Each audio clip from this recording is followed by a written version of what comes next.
his people. It's time to present a bill for his people. I also hope this governor is ready to sue the federal government, because that's what it needs to happen. It's time to fight fire with fire. It's time to protect you, people of America, your personal rights and your liberties. Thank you.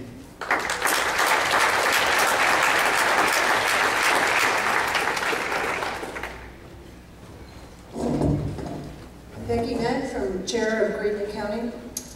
The question from the audience is, how do you plan to shine light on or expose the deal making in DC, and how will you stay in touch and available to us back home? We start out with candidate Bojan. You have 1 minute.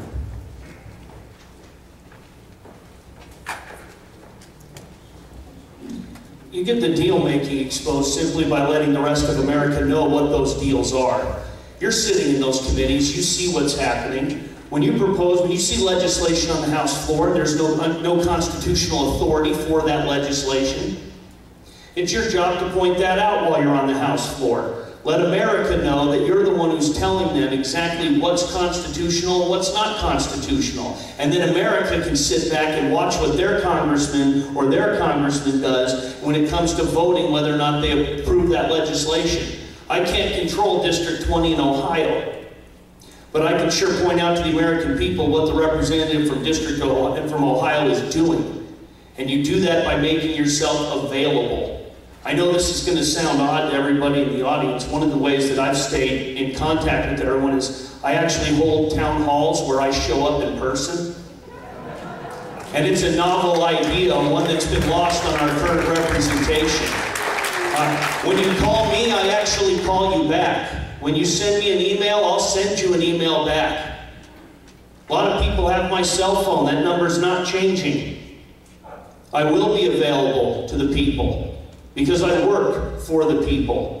Because I remember when I taught my kids that we live in our government is a government of the people, by the people, and for the people. I never remember teaching them we're a government of the party, by the party, and for the party. And that's the problem, is the party's giving too much coverage for them, and they don't have the willingness to step out and say this is what's going on and it's wrong. Because it's wrong when a Democrat does it, and it's just as wrong when a Republican does it. Because that's why we got 2008.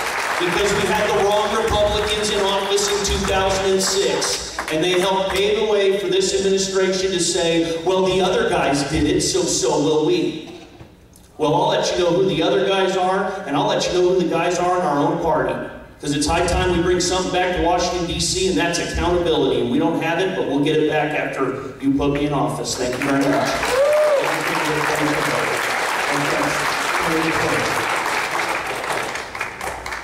I'll tell you a story that I think will make you pretty mad.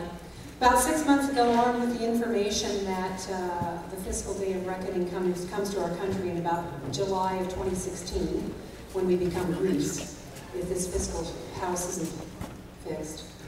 I went to Washington armed with a little PowerPoint presentation I put together to see if I couldn't find a couple of members of Congress that would agree with me that that's a #1 priority, and put together a balanced budget caucus. Do you know there isn't one?